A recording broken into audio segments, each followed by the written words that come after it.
નમસ્કાર વિદ્યાર્થી મિત્રો, standard 12th English second language unit 8 read 1 for યુથના પાર્ટ 2માં આપ સૌ વિદ્યાર્થીઓનું સ્વાગત છે. પાર્ટ 1 ની અંદર આપણે વાત કરી કે જે કૃષ્ણમૂર્તિ દ્વારા લખાયેલો આ નિબંધ પ્રકારનો પાઠ કે જેમાં એમણે કહ્યું કે આઝાદી એટલે તીવ્ર સમજ શક્તિ, આઝાદી એટલે સતેજ બુદ્ધિ, ફ્રીડમ એટલે intelligence, to be free is to be intelligence. વિદ્યાર્થી મિત્રો, અહીંયા કોઈ ભય, દબાણ કે સલામતીની ભાવના નથી અને આપણે આપણી જાતને મહત્વ અપાવવા કે પ્રખ્યાત થવા માંગીએ છીએ અને તેમ કરવા જતાં આપણે કોઈ રાજકીય નેતાઓ, કોઈ ધર્મગુરુઓ કે અન્ય સત્તાઓની શરણાગતિ સ્વીકારી લઈએ છીએ અને જેથી તમને કોઈ હોદ્દો કે સત્તા મળી જાય. આપણે તો શું હોય કે ભાઈ લાગવગથી કંઈક મળી જાય તો કામ થઈ જાય એમ, કારણ કે કંઈક મેળવવા માટે કંઈક ગુમાવવું પડે એ તો યાદ રાખવું જ પડશે. કંઈક બનવાના ફાંફા આપણને ક્યારેય આઝાદી અપાવી શકતા નથી. આપણે લોકોનું અનુકરણ કરીએ ત્યારે આત્મગૌરવ કે આત્મસન્માન ખોઈ બેસીએ છીએ એવો. અને શિક્ષણનું મહત્વ શું છે? તો શિક્ષણનું મહત્વનું કાર્ય એ છે, ધ ફંક્શન ઓફ એજ્યુકેશન એ છે કે તમને સ્વતંત્ર રીતે વિચારતા કરે અને અનુસરણ કરવામાંથી દૂર રાખે. તો આ પાઠમાં સાચું શિક્ષણ શું અને કેવી રીતે મળે અને શું કરી શકે એ આપણે વાત કરવાના છીએ દોસ્તો. ધ ફંક્શન ઓફ એજ્યુકેશનની આપણે વાત કરવાના છીએ. તમે સ્ક્રીન પર તે જોઈ શકો છો, પેરેગ્રાફ તમને સામે દેખાય છે. The function of education. તો સાચું શિક્ષણ જીવનમાં પરિવર્તન લાવે છે. તમારે શું બનવું છે એ તમે જાતે નક્કી કરી શકો છો. માત્ર સાચી વિચાર ક્રાંતિ તમને આઝાદી અપાવી શકશે, એ યાદ રાખજો મિત્રો. ફ્રેન્ડ્સ, અન્ય પ્રભાવો તો તમને ગુલામ બનાવનાર છે. જે ખોટું છે તેનો હંમેશા કાર્યોથી વિરોધ કરો, માત્ર શબ્દોથી નહીં, અને એ તમને નવા આઝાદીના વિશ્વમાં લઈ જશે, એમાં કોઈ શંકાને સ્થાન નથી મિત્રો. તમારું આઝાદીનું વિશ્વ કોઈ તત્વજ્ઞાની કે આદર્શવાદીની વિચારધારા મુજબનું નહીં, પરંતુ તમારી પોતાની સમજ શક્તિ કે વિવેકનું બનાવો. તો વિદ્યાર્થી મિત્રો, જે કૃષ્ણમૂર્તિ દ્વારા લખાયેલા આ ફોર યુથ, યુવાનો માટેના પાઠના બીજા ભાગના પ્રથમ પેરેગ્રાફમાં આપ સૌ વિદ્યાર્થીઓનું સ્વાગત છે. Let's begin. Paragraph 1. The function of education then is to help you from childhood. અહીંયા ફંક્શન શું છે એજ્યુકેશનનું, તો પછી શિક્ષણનું કાર્ય શું, બરાબર, એનું ફંક્શન શું? તો two help you from childhood, બાળપણથી કોઈનું તમને હેલ્પ કરવાની છે. નોટ ટુ ઇમિટેટ એનીબોડી, કે તમે કોઈને કોપી ન કરો, ઇમિટેટ ન કરો. શિક્ષણનું કાર્ય તમને બચપણથી કોઈનું અનુકરણ કરવા માટે મદદ કરવાનું નહીં, but to be your self all the time, પરંતુ હંમેશા તમે જેવા છો તેવા જ બનાવવાનું છે. તો આ છે રિયલ ફંક્શન ઓફ એજ્યુકેશન, કે તમે જેવા છો તેવા બને. Be the best of whatever you are, wherever you are. આ તો તમે સાંભળ્યું જ હશે. તો અહીંયા ઇમિટેટ કરવાની ના પાડે છે, કોઈનું અનુકરણ નથી કરવાનું દોસ્તો. ચોરની વાહે ચણા નથી ઉપાડવાના. And this is most difficult thing to do. અને આ એક સૌથી વધારે મુશ્કેલ બાબત તો છે જ. Whether you are અગલી or beautiful, તમે પછી અગલી કદરૂપા હો કે બ્યુટીફુલ રૂપાળા હો. Whether you are NVS or jealous, કે પછી તમે એનવીએસ ઈર્ષાળુ હો, જેલસ હો, કઈ ઓલવેઝ, ભલે ને તમે પછી ઈર્ષાળુ હો કે સંવેદનશીલ હો, શું ફરક પડે, સેન્સિટિવ હો.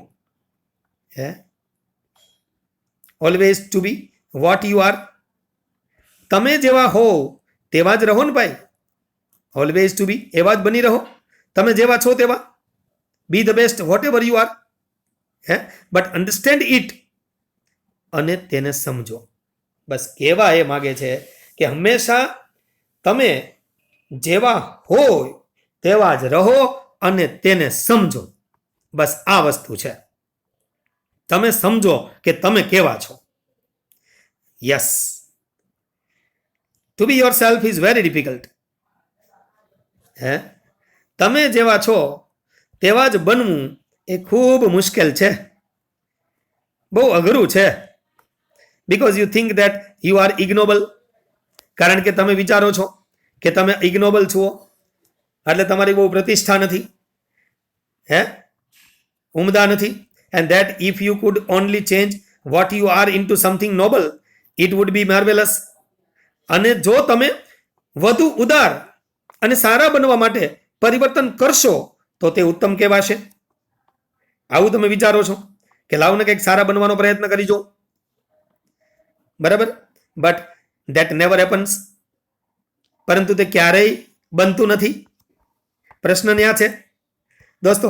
વેર as if you look at what you actually are, આ હકીકતનો વિચાર કરતા જો તમે ખરેખર જેવા છો તેવી જ તમારી જાતને જોશો તો, હે, તમે ખરેખર જેવા છો, હા, એ જ આપણે વોટ યુ એકચ્યુઅલી આર.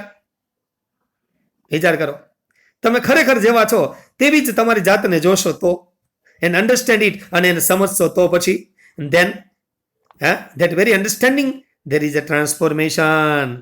અને પછી આ સમજણથી ટ્રાન્સફોર્મેશન આવશે, પરિવર્તન આવશે. So freedom lies not in trying to become something. Most IMP paragraph. તો દોસ્તો, આઝાદી ક્યાં પડેલી છે અને ક્યાં નથી પડેલી, બે અલગ અલગ સવાલ છે.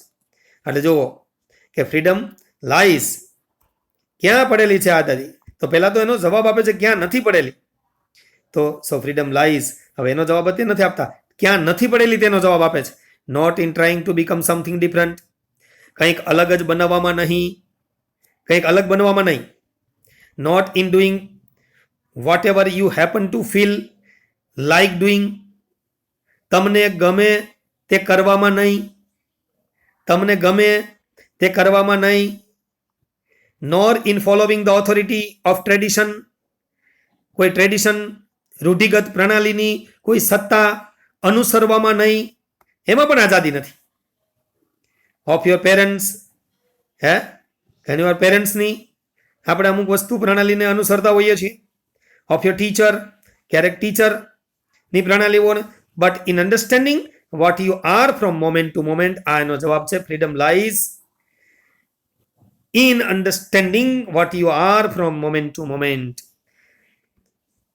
હર એક ક્ષણે તમે શું છો તે સમજવામાં આઝાદી રહેલી છે. તો અહીંયા ક્વેશ્ચનનો જવાબ છે વેર ડઝ ફ્રીડમ લાઈ. તો ક્વેશ્ચનનો જવાબ આવશે freedom lies in understanding what you are from moment to moment. અહીંયા એનો જવાબ તમને હવે સ્પષ્ટ થશે. બરાબર છે, આગળ જુઓ. યુ સી, તમે જુઓ, you are not educated for this. તમને આ બાબતે શિક્ષિત કરવામાં આવ્યા નથી. Your education encourage you to become something. તમારું શિક્ષણ તમને કંઈક બનવા માટે પ્રોત્સાહિત કરે છે, હે, ઓર અધર, તમને કંઈક ને કંઈક બનવા, બરાબર, પ્રોત્સાહિત કરે જ છે ને, અથવા તો બીજા કોઈ પણ બાબત માટે, એમ, અધર એટલે. But that is not the understanding of yourself. પણ આ તમારી જાતને સમજવા માટે નહીં, આ તમારી જાતને સમજવા માટે નહીં. દોસ્તો, your self is very complex thing. તમારી જાત એ બહુ કોમ્પ્લેક્સ બાબત છે, જટિલ છે દોસ્તો. It is not merely the entity that goes to school. આ ફક્ત એક એન્ટિટી, લખો એન્ટિટી એટલે થિંગ, એક એક્ઝિસ્ટન્સ, એક વસ્તુ, એક અસ્તિત્વ, હે, તે માત્ર શાળામાં જતું તમારું અસ્તિત્વ નથી, એન્ટિટી નથી. ધેટ કોરલ્સ, કે જે ઝઘડે છે, ધેટ પ્લેઝ ગેમ્સ, કે જે રમતો રમે છે, ધેટ ઇઝ અફ્રેડ, કે જે ડરે છે. But it is also something hidden, પરંતુ તેમાં દેખીતી રીતે ના હોય તેવું કંઈક છુપાયેલું છે. હિડન એટલે છુપાયેલું, નોટ ઓબ્વિયસ, એ દેખાતું નથી. But it is also something hidden, not obvious, દેખીતી રીતે ના હોય તેવું કંઈક છુપાયેલું છે. ઇટ ઇઝ મેડ અપ, હે, ઇટ ઇઝ મેડ અપ, તે શાનું બનેલું છે? તો જુઓ, અહીંયા કહે છે તેમાં તમે જે વિચારો છો ને તે વિચારો જ અંદર છુપાયેલા છે. ઇટ ઇઝ મેડ અપ, બરાબર, not only of all the thoughts that you think, but also of all things that have been put into your mind by other people, by books, by newspapers, by your leaders. તો દોસ્તો તમે જે વિચારો છો તે વિચારો, અને બીજા લોકોએ જે પુસ્તકો દ્વારા, કોઈ ન્યૂઝપેપર દ્વારા, કોઈ લીડર્સ દ્વારા, આગેવાનો દ્વારા તમારા મનમાં જે બધી બાબતો ભરી દીધી છે તે બધું જ જોડી કાઢેલું છે, અને એટલે તમને સાચું સમજવા દેતા નથી. કારણ કે તમારા મનમાં કંઈક ને કંઈક બીજા વિચારો હાલે જ છે. ન્યૂઝપેપરમાંથી કંઈ સાંભળી લીધું છે, વાંચી લીધું છે, લીડર્સ પાસેથી સાંભળી લીધું છે, બુક્સમાંથી વાંચી લીધું છે. અને it is possible to understand all that when you don't want to be somebody. અને આ બધું જ સમજવા માટે તમે જો કંઈક મહત્વની વ્યક્તિ બનવાનું ન વિચારો તો આ સમજી શકો. જ્યારે તમે અનુકરણ ન કરો ત્યારે તમે કોઈને સાચી રીતે ન અનુસરો તો જ આ વસ્તુ શક્ય છે, તો જ આપણે એ સુધી પહોંચી શકશું. When all that, to understand all that, when you don't want to be somebody, when you don't imitate, તમે કોઈને કોપી નથી કરતા, વેન યુ ડોન્ટ ફોલો, કોઈને અનુસરતા નથી, which means really when you are in Revolt. Revolt એટલે બદલો લેવો. અહીં રિવોલ્ટ એટલે લખો રિબેલ, ઓપોઝ, એક વિરોધ કરવો, એક બળવો કરવો, against the whole tradition of trying to become something. તો દોસ્તો અહીંયા જ્યારે તમે તમને કંઈક મહત્વનું બનાવવા માંગતી બધી જ પ્રણાલીઓ સામે બળવો કરી શકો તો આ બધું જ સમજવું શક્ય છે. બળવો કરી શકો તો revolt against the whole tradition of trying to become something, that is the only true revolution. બસ આ જ સાચી ક્રાંતિ છે, leading to extraordinary freedom. અને તમને અસાધારણ ફ્રીડમ તરફ, મુક્તિ તરફ એ દોરી જાય છે. To cultivate this freedom is the real freedom of education. આ પ્રકારની આઝાદી અને કેળવણી વિકસાવવી એ જ શિક્ષણનું સાચું કાર્ય છે. તો વિદ્યાર્થી મિત્રો, અહીંયા પાઠના અંત તરફ આપણે જઈએ છીએ. Your parents, your teachers and your own desires want you to be identified with something or other in order to be happy. અહીંયા ઇન ઓર્ડર ટુ પ્લસ મૂળરૂપ એ એડોબ ક્લોઝ ઓફ પર્પઝ છે. આ ચેનલમાં તમને પર્પઝ, કન્ડિશન કેવા ઘણા બધા લેંગ્વેજ ફંક્શન પણ જોવા મળશે. તો દોસ્તો, in order to be happy, secure. અહીંયા શું કહેવા માંગે છે યોર પેરેન્ટ્સ એન્ડ ટીચર્સ દ્વારા? તો તમારા માતા પિતા, તમારા શિક્ષકો અને તમારી ખુદની ઈચ્છાઓ તમને કંઈક મહત્વનું બનવા, તમને સુખી અને સલામત, અહીં શું કહે છે? સુખી અને સલામત, હેપી અને સિક્યોર, સુખી અને સલામત બનાવવાની ઈચ્છા રાખે છે. બરાબર છે? બટ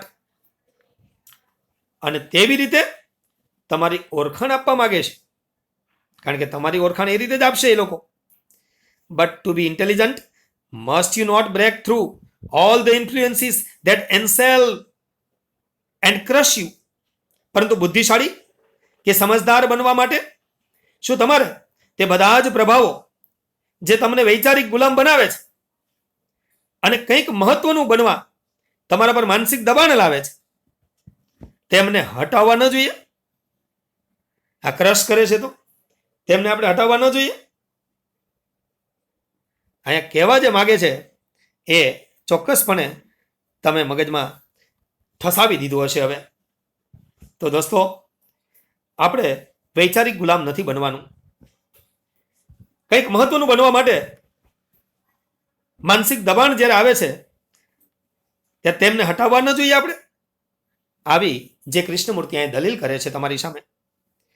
અને આગળનો પેરેગ્રાફ છે, the hope of a new world is in those of you who begin to see what is false and revolt against it, not just verbally but actually. શું કહે છે કે વિશ્વમાં the hope of new world, વિશ્વમાં નવસર્જનની આશા તમારામાંના એ લોકો પર રહેલી છે. ઇન ધોઝ ઓફ યુ, કયા લોકો પર નવસર્જનની આશા રાખીને બેઠા છે લેખક? who begin to see what is false, એવા લોકો પર આશા રહેલી છે જેમણે જે ખોટું છે તેની સામે બળવો કરવાનું શરૂ કર્યું છે. who begin to see what is false and revolt against it. False શું છે તે શોધે છે, એની સામે રિબેલ કરે છે, બળવો કરે છે. અને આવા લોકો પર આશા ટકેલી છે. Not just verbally but actually. અને આ શાબ્દિક રીતે બળવો નહીં, પણ વાસ્તવિક રીતે બળવો કરવાનું એ શરૂ કર્યું છે. And not just verbally, but actually. And that is why you should seek the right kind of education. અને આ કારણે જ તમારે સાચું શિક્ષણ મેળવવાનો પ્રયાસ કરવો જોઈએ દોસ્તો. For it is only when you grow in freedom. કારણ કે તે માત્ર તમારો ઉછેર એવી આઝાદીમાં થશે. શું કહે છે? It is only when you grow in freedom. તમારો ઉછેર આઝાદીમાં થવો જોઈએ. That you can create a new world, not based on tradition or shaped according to the idiosyncrasy of some philosopher or idealist. અહીંયા શબ્દો છે ઇડિયોસિન્ક્રસી. તો ઇડિયોસિન્ક્રસી એટલે પિક્યુલારિટી, એક પ્રકારની હેબિટ, મેનરિઝમ, વ્યક્તિત્વની ખાસિયત કે વર્તન, એને ઇડિયોસિન્ક્રસી કહેવાય. અહીં વર્બલી શબ્દ આવ્યો તો ઓરલી, વોકલી, મૌખિક રીતે મોટેથી, આવો શબ્દ પણ અહીંયા તમને વર્બલી એ અહીંયા જોવા મળશે. બરાબર છે દોસ્તો? તો અહીંયા શું કહેવા માંગે છે એ આપણે જરાક એક વખત સમજી લઈએ કે hope grow in freedom. When you grow in freedom, that you can create a new world not based on tradition. માત્ર તમારો ઉછેર એવી આઝાદીમાં થશે કે જ્યાં તમે એક એવા નવા વિશ્વનું સર્જન કરી શકશો. કેવા વિશ્વનું સર્જન? Not based on tradition or shaped according to your idiosyncrasy of some philosopher or idealist. કે જે કોઈ પ્રણાલી ઉપર આધારિત નહીં હોય, કે કોઈ ફિલોસોફર, કોઈ તત્વચિંતક કે કોઈ આઈડિયાલિસ્ટ, કોઈ આદર્શવાદી વ્યક્તિઓની પ્રકૃતિ મુજબ રચાયેલું નહીં હોય. આ વસ્તુ મેઇન છે ને. કે કોઈ તત્વચિંતક કે આદર્શવાદી વ્યક્તિઓની પ્રકૃતિ મુજબ રચાયેલું નહીં હોય એવા વિશ્વની તમે રચના કરી શકશો, ક્રિએટ કરી શકશો. But there can be no freedom as long as you are merely trying to become. પરંતુ જ્યાં સુધી તમે માત્ર કંઈક મહત્વના બનવાનું કે કોઈ ઉમદા વ્યક્તિને અનુસરવાનો પ્રયત્ન કરશો ત્યાં સુધી શું કહે છે? ત્યાં સુધી મુક્ત નહીં બની શકો. તો દોસ્તો, as long as you are merely trying to become or imitate a noble example, તમે કોઈ ઉમદા વ્યક્તિને, કોઈ ઉમદા એક્ઝામ્પલને અનુસરવાનો પ્રયત્ન કરશો તો ત્યાં સુધી તમે મુક્ત નહીં બની શકો. એટલે હંમેશા યાદ રાખો, નકલ કે કોપી કે ઇમિટેશન અહીંયા જરૂરી નથી. ફક્ત જરૂરી છે તમે જેવા છો તેવા બની રહો અને તમે તમારી જાતને સમજો. બસ આપણે આપણી જાતને સમજી લઈએ અને આપણે જે કરવું છે એ કરીને જો ખરેખર આગળ વધીએ તો નવા વિશ્વની સ્થાપના થાય. અને લેખકે જે કૃષ્ણમૂર્તિએ યુવાનો પર જે આશા વ્યક્ત કરી છે, હું આશા રાખું કે મારો વિડીયો લેક્ચર સાંભળતા તમામ યુવાનોને કે તમે જે કૃષ્ણમૂર્તિ કહે છે એવા વિશ્વનું સર્જન કરવા માટે સમર્થ છો, 21મી સદીના સુપરસ્ટાર્સ છો. તો તમે એ બીડું હાથમાં લઈ લો અને જમ્પ લગાવો. યા હો ફતેહ હે આગે કરીને ઝંપલાવો. બરાબર, સફળતા તમને ચોક્કસ મળશે. આશા રાખું કે બોર્ડની સફળતામાં તમને ખૂબ સારી સફળતા મળે, બોર્ડની પરીક્ષામાં તમને સારા માર્ક્સ મળે, તમારા પેરેન્ટ્સ, માતા પિતા, તમારા સપનાઓ સાકાર થાય અને તમે ઉચ્ચ અભ્યાસ કારકિર્દી પ્રાપ્ત કરી અને ખૂબ માનવંતું સ્થાન મેળવો એવી આશા સાથે આજે આ બીજો પાર્ટ અહીં પૂરો કરીએ છીએ. જય ભારત, જય હિન્દ.